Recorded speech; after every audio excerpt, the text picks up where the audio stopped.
আসসালামু আলাইকুম প্রিয় দর্শক, আমি শুরুতেই আপনাদেরকে তিনটা খবরের শিরোনাম একটু দেখাতে চাই।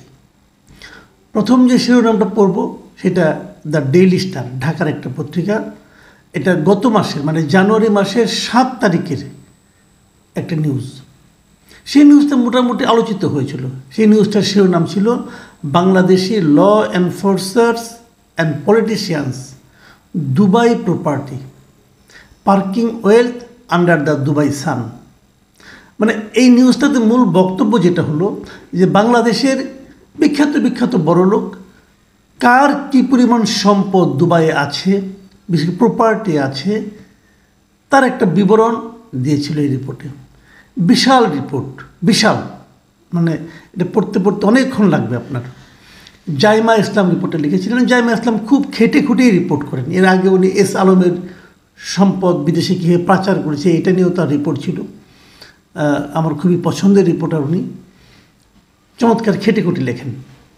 তো এই রিপোর্টটা আমি আপনার ডিটেল বলবো একটু পরে। দ্বিতীয় যে রিপোর্টটার কথা বলতে চাচ্ছি সেটা ঠিক তার পরের দিন, মানে 8ই জানুয়ারির একটা রিপোর্ট। সেই রিপোর্টটা প্রকাশিত হয়েছিল কালের কণ্ঠ পত্রিকায়। সেটার শিরোনামটা কি? ট্রান্সকমের সিমিন ও ছেলের বিলাসী ফ্ল্যাট দুবাইয়ের দ্বীপে। ঠিক পরের দিন তৃতীয় যে রিপোর্টটা আমি দেখাবো সেই রিপোর্টটা বাংলাদেশের কোনো পত্রিকার না, ইন্টারন্যাশনাল পলিসি ডাইজেস্ট নামে যুক্তরাষ্ট্রের একটা মিডিয়া, খুব বড় এবং প্রভাবশালী মিডিয়া। সেই মিডিয়ার একটা নিউজ। তার হেডলাইনটা হলো a house of glass, the hypocrisy of Bangladesh interim government. মানে কাচের যে ঘর আর কি, সেই ঘর, কাচের ঘরটা এই অর্থে দেখতে সুন্দর, কিন্তু একটা ঢিল লাগলে কিন্তু ভেঙে যায়।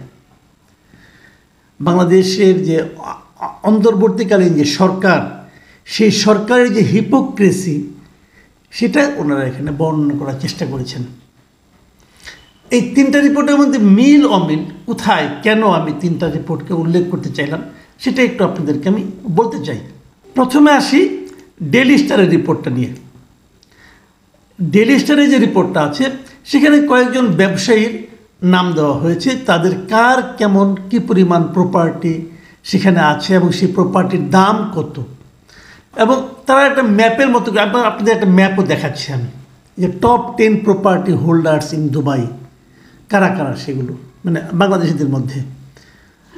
সেখানে তারা সিরিয়ালি দিয়েছে 1, 2, 3, 4 টাকার অঙ্কে। কিন্তু দেখেন আপনি সবচেয়ে উঁচুতে যেটা আছে সেটা হলো সায়েম সোভান আনভির।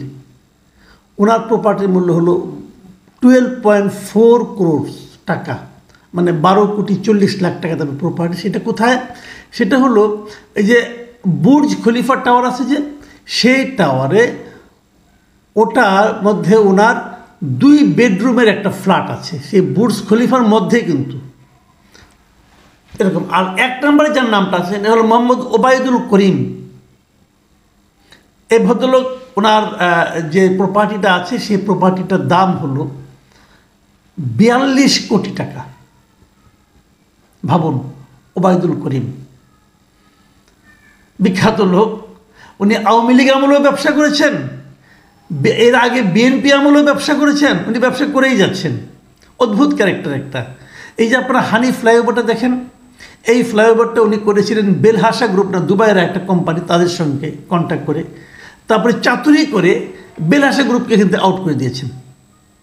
এবং আউট করে দিয়ে সেটার নামও চেঞ্জ করে, হানিফ ফ্লাইওভারের নাম চেঞ্জ করে দিয়েছেন এখন ওটার। উনি যেহেতু আওয়ামী লীগ আমাদের হানিফ ছিল, নাম চেঞ্জ করে আবার এদের সঙ্গে আন্ডারস্ট্যান্ডিংয়ের চেষ্টা করেছেন। ওনার অনেক অপকর্ম আছে। উনি মতিঝিলে বিশাল এক বহুতল ভবনের মানে তৈরি করার দায়িত্ব নিয়েছেন। সেখানে অনেকের কাছে টাকা নিয়েছেন, টাকা নিয়ে তাদেরকে ফ্লোর দেননি, এ ধরনের অভিযোগ তার বিরুদ্ধে আছে। এর মধ্যে বেলহাসা গ্রুপ তাদের বিরুদ্ধে মামলাও করেছে, সেই মামলাও চলছে। সেই মামলায় আবার বিএনপির আইনজীবীরা আবার এই ওবায়দুল করিমের পক্ষে নামছে। যাক, এগুলি এদের তো টাকা থাকলে ভাই কোনো কিছু লাগে না এদেশে।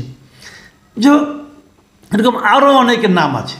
সৈয়দ A.K. আনোয়ারুজ্জামান নামে একজন লোকের নাম আছে, ওনার প্রপার্টি আছে বুর্জ খলিফার পাশেই।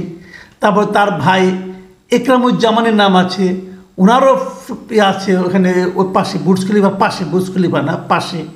তো এরকম অনেক বিখ্যাত বিখ্যাত ব্যক্তিদের নাম আপনি এখানে পাবেন। এই রিপোর্টটা যদি কখনো পড়ে নিতে পারেন। এদের অনেকে মিডিয়ার মালিক আছেন, সবই আছে, সব কিছুই ঠিক আছে।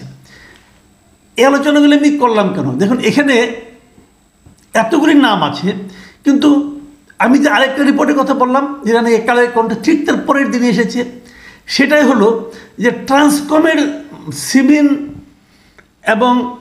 সিমিন রহমান এবং তার ছেলে, তাদের দুজনের জারাইফ আয়াত হুসাইনের নামে প্রায় 19 কোটি টাকা মূল্যের বিলাসবহুল অ্যাপার্টমেন্ট রয়েছে বলে দাবি করেছেন এই পত্রিকাটা। ওটা কোথায়? ওটাও দুবাইতে। ইন্টারেস্টিং হইল, ডেইলি স্টারের রিপোর্টে কিন্তু সিমিন রহমান ও তার ছেলের নাম নাই। তাদের তো প্রপার্টি আছে, ওই নামগুলি নাই কেন? এবং তার 19 কোটি টাকা, 19 কোটি মূল্যের। সেটা তো আপনার ওই ইয়ের চেয়ে, এই কী বলে, আপনার ওই সায়েম সুমান আনভিরের চেয়ে কম না। সায়েম সুমান আনভিটা মূল্য হলো 12,40,00,000 টাকা, এটা 19 কোটি টাকা। তো এই নামটা ডেইলি স্টারের রিপোর্টে নাই কেন? এই কারণে নাই, এই যে ডেইলি স্টারের মালিক হলেন এই সিমিন রহমান। তার মানে প্রত্যেকের তো মালিকানা আছে।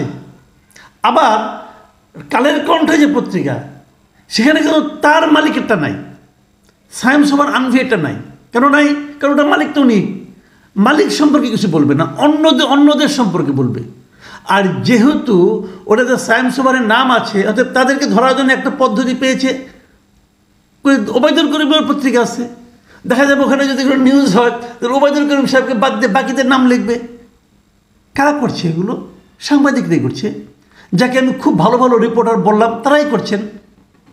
আমাদের দেশে যারা নাকি সাংবাদিকতা জগতের পথিকৃৎ, মাহফুজা নাম, বিরাট পথিকৃৎ, বিশাল সাংবাদিক, কিন্তু আমাদের আদর্শ বলে মনে করতে ইচ্ছা করে মাঝে মাঝে। ওনার পত্রিকা এগুলো হচ্ছে নিজের মালিককে বাদ দিয়ে। তো আপনি যখন রিপোর্ট করবেন, তো সবার কথাই লিখুন, বাদ দিলেন কেন? এই প্রশ্নগুলোর জবাব আপনি কারোর কাছ থেকে পাবেন না, কারণ এরা এত বড় যে তারা জবাব দিতে অভ্যস্ত নয়। পাবেন না জবাব আপনারা। তো এরা আমাদের দেশের সমাজের মাথা। আচ্ছা ঠিক আছে, রাখেন, আমি একটু অন্যদিকে যাই। ওই যে একটা কথা বললাম না, যে ইন্টারন্যাশনাল পলিসি ডাইজেস্ট পত্রিকা, সেই রিপোর্টটা বেরিয়েছে 31শে জানুয়ারি 2025। সেই রিপোর্টটা নিয়ে একটু কথা বলি। এটা লিখেছেন টিম লার্কিন নামে এক ভদ্রলোক, আমেরিকান ভদ্রলোক, উনি লিখেছেন। উনি এটার মধ্যে কী বলেছেন? উনি বলেছেন কেন উনি আমাদের এই ইন্টারিম গভর্নমেন্টের হিপোক্রেসির কথা বললেন। উনি এই কারণে বললেন যে উনি একজন লোকের নাম বলেছেন যার নাকি দুবাইয়ে বিশাল তার প্রপার্টি আছে এবং ওনার বিশাল বিলাসবহুল জীবনযাপন করেন। ওনার সোশ্যাল মিডিয়ায় গেলে পরে দেখা যায় উনি ব্র্যান্ডেড জিনিসপত্র ছাড়া পরেন না, দামি দামি সাংলা, মানে বিশাল, তার মানে একটা মানে অন্যরকম জীবনযাপন একজন নারীর কথা বলেছেন। তার নাম কি? মেহরিন সারা মনসুর। এই মেহরিন সারা মনসুরের কী কী আছে না আছে ডিটেল কাহিনী এটার মধ্যে আপনি পাবেন যদি রিপোর্টটা পড়েন। এই রিপোর্টটা মোটামুটি কিন্তু বড় রিপোর্ট, এটা আপনি পড়লে বুঝতে পারবেন আপনারা যদি পড়েন। আমি রিপোর্টটা একটু দিয়ে দিচ্ছি, আমি এত ডিটেলে যাব না। কিন্তু উনি কেন বিখ্যাত, কেন মেহরিন সারা মনসুরকে নিয়ে আলোচনা করছি? এই জন্য করছি, আমি নিজেও এই অন্তর্বর্তীকালীন সরকার দায়িত্ব নেওয়ার পর যার পারফরমেন্সকে সবচেয়ে ভালো মনে করতাম, বিদেশে টাকা পাচার করার ক্ষেত্রে যার ভূমিকাকে সবচেয়ে ভালো মনে করতাম, সে কে? বাংলাদেশ ব্যাংকের গভর্নর আহসান এইচ মনসুর। তাকে মনে করতাম সে মধ্যে সবচেয়ে সৎ লোক, সবচেয়ে ভালো মানুষ, বিশেষ করে অর্থ পাচারের ক্ষেত্রে। এই মেহরিন সারাহ মনসুর হলেন এই আহসান এইচ মনসুরের কন্যা। এবং এই রিপোর্টার এই টিম লার্কিন এই প্রশ্নটাই করেছেন যে তার কন্যা কিভাবে এত বিপুল সম্পদের মালিক হতে পারলেন, তার কন্যা কিভাবে এরকম বিলাসবহুল মানে স্টারের মতো, মানে হলিউডের স্টারের মতো জীবনযাপন করছেন দুবাই, তার অর্থের উৎসটা কী? আরও ডিটেল অনেক কিছু আছে, কিন্তু প্রশ্নটা উঠেছে। এগুলো নিয়ে হয়তো বলবেন সত্য না, প্রমাণিত না, অনেক অনেক কথা বলতে পারেন, কিন্তু যখন এগুলো ইন্টারন্যাশনাল মিডিয়াতে উঠে, যখন আমাদের দেশে দুটো নিউজ যে হয়েছিল ডেইলি স্টারে এবং কালের কণ্ঠে, ওগুলো নিয়ে কিন্তু কেউ প্রতিবাদ করেনি, যাদের নাম উঠেছে কেউ প্রতিবাদ করেনি। তার মানে ঘটনা সত্য। এটা উঠেছে মাত্র গতকালকে একদিন আগে, দেখা যাক আহসান এস মনসুর কী বলেন, কিন্তু যাও জানার পাবলিক কিন্তু তা জেনে গেছে। এই জানায় আমাদের অবস্থানটা কী দাঁড়াচ্ছে? আমাদের এই সরকার হাসিনা আমলের সরকারের অর্থ পাচার দুর্নীতির বিরুদ্ধে জেহাদ ঘোষণা করেছে। এখন এই জেহাদ ঘোষণাকারীদের যিনি সিপাহ সালার, তারই যদি এই অবস্থা হয়, তাহলে আমরা কোথায় যাব? আমরা কার উপর ভরসা করব? ভরসা করে যে ডালটা ধরি, সেই ডালটাই দেখি ভেতরে ঘুণ ধরা ভেঙে যাচ্ছে। প্রিয় দর্শক, এ কী অবস্থার মধ্যে আমরা পড়লাম? আপনারা ভাবুন, এগুলো পড়ুন, আলোচনা করুন, প্রশ্ন করুন, আমরা অপেক্ষা করি কোনো জবাব পাই কিনা। এখন এ পর্যন্তই। আল্লাহ হাফেজ।